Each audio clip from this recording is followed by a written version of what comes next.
In the name of Allah, the most merciful, the most compassionate. Alif Lam Mim Ra. These are the verses of the divine book. Whatever has been revealed to you from your Lord is the truth, and yet most of your people do not believe. It is Allah who raised the heavens without any supports that you could see, and then He established Himself on the throne of dominion. And He it is who has made the sun and the moon subservient to a law, each running its course till an appointed term.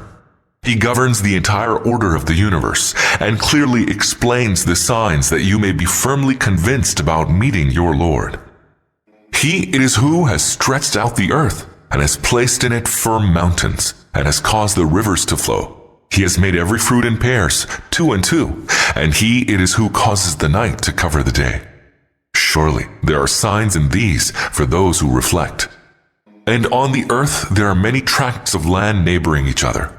There are on it vineyards and sown fields and date palms, some growing in clusters from one root, some standing alone. They are irrigated by the same water, and yet we make some excel others in taste. Surely there are signs in these for a people who use their reason. And were you to wonder, then wondrous indeed is the saying of those who say, "What? After we have been reduced to dust, shall we be created afresh?" They are the ones who disbelieved in their Lord. They are the ones who shall have shackles around their necks. They shall be the inmates of the fire, wherein they shall abide forever. They challenge you to hasten the coming of evil upon them before the coming of any good, although people who followed a like course before had met with exemplary punishment from Allah. Verily, your Lord is forgiving to mankind despite all their wrongdoing. Verily, your Lord is also severe in retribution.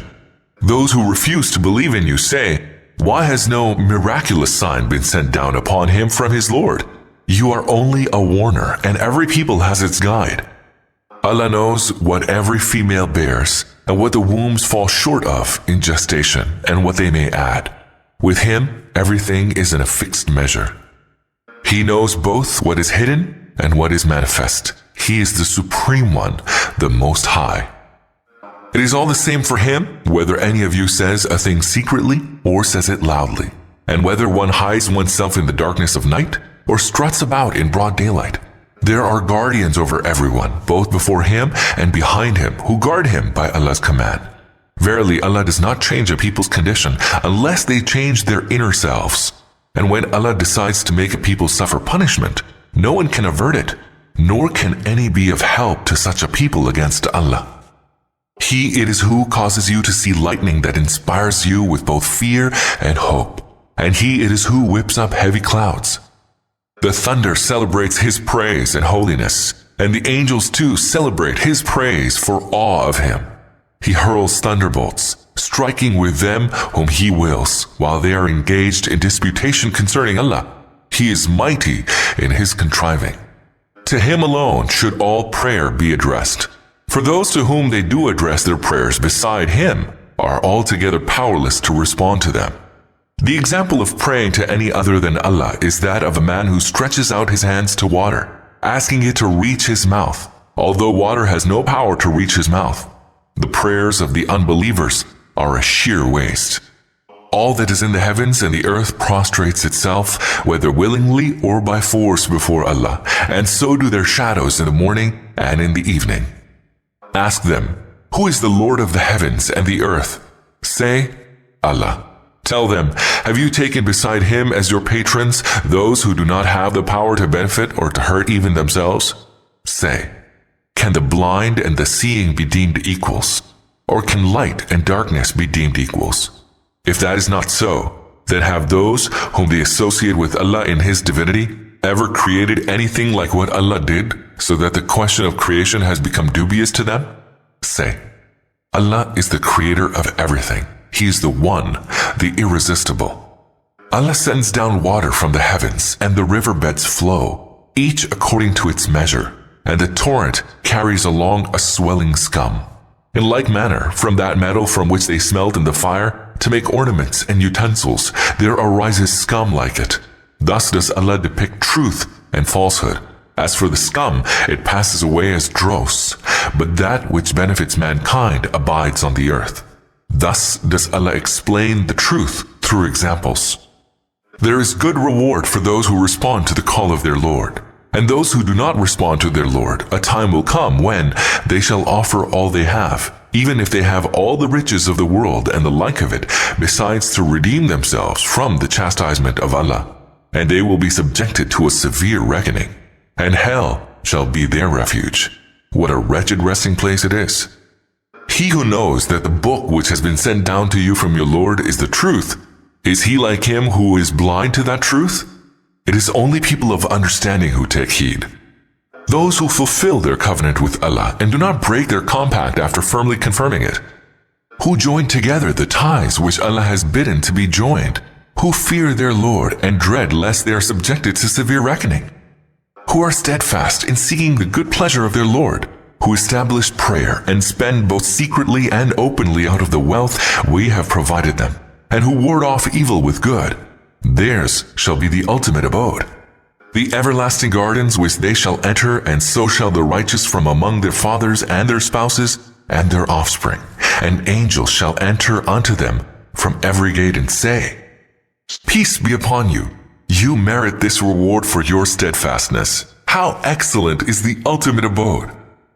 As for those who break the covenant of Allah after firmly confirming it, who cut asunder the ties that Allah has commanded to be joined, and who create corruption in the land, Allah's curse shall be upon them, and theirs shall be a wretched abode in the hereafter.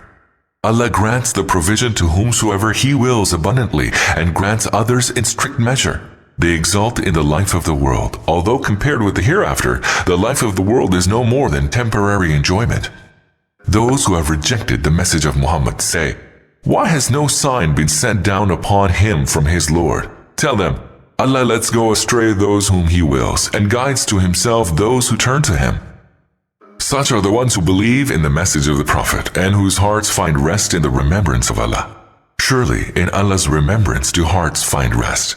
So those who believe in the message of the truth and do good are destined for happiness and a blissful end. Thus have we sent you as a messenger to a community before which many other communities have passed away, that you may recite to them whatever we have revealed to you, and yet they deny the Lord of mercy. Say to them, He is my Lord. There is no God but Him. In Him I have placed all my trust, and to Him I shall return. And what would have happened were a Quran to be revealed wherewith mountains could be set in motion, or the earth cleft, or the dead made to speak? To show such signs is not at all difficult, for everything rests entirely with Allah. So, do not the people of faith still look forward to such a sign in response to the demand of the unbelievers, and despair as a result of knowing that had Allah so willed, He could have guided all to the truth? Misfortune continues to afflict the unbelievers on account of their misdeeds, or to befall on locations close to their habitation. This will continue until Allah's promise of chastisement is fulfilled. Indeed, Allah does not go back upon His promise. Surely the messengers before you were ridiculed, but I always initially granted respite to those who disbelieved, and then I seized them with chastisement. Then how awesome was my chastisement! Is it then in regard to Him who watches over the deeds of every person that they are acting blasphemously by setting up His associates? Tell them, name those associates if Allah Himself has made them His associates. Or are you informing Allah of something the existence of which He does not even know? Or do people arbitrarily utter empty words? Indeed, their foul contriving has been made to seem fair to the unbelievers, and they have been barred from finding the right way. Whomsoever Allah lets go astray will have none to guide him. They shall suffer chastisement in the life of the world, and surely the chastisement of the hereafter is even more grievous. None has the power to shield them from the chastisement of Allah. And such will be the paradise promised to the God-fearing. Rivers will flow beneath it. Its fruits will be eternal, and so will be its blissful shade. That is the ultimate destiny of the God-fearing, while fire is the destiny of the unbelievers. Those upon whom we bestowed the scriptures earlier rejoice at the book revealed to you, while there are also some among different groups that reject part of it. Tell them, I have only been commanded to serve Allah, and not to associate anyone with Him. To him do I call, and to him is my return. And it is with the same directive that we reveal to you this Arabic writ. Were you indeed to follow the vain desires of people after the true knowledge has come to you? None will be your supporter against Allah, and none will have the power to shield you from His punishment. We indeed sent many messengers before you, and we gave them wives and children, and no messenger had the power to produce a miraculous sign except by the command of Allah. Every age has its own revealed book. Allah effaces whatever He wills and retains whatever He wills. With Him is the mother of the book. O Prophet, whether we make you see a part of the punishment that we have threatened them with come to pass during your lifetime, or we take you away before that happens, your duty is no more than to convey the message, and it is for us to make a reckoning. Do they not see that we are advancing in the land, diminishing it by its borders on all sides? Allah judges, and no one has the power to reverse His judgment. He is swift in reckoning. Those who lived before them also devised many a plot, but the master plot rests with Allah. He knows what everyone does. The deniers of the truth will soon come to know whose end is good. The unbelievers claim that you have not been sent by Allah. Tell them, Allah is sufficient as a witness between me and you, and so also do those who know the scriptures.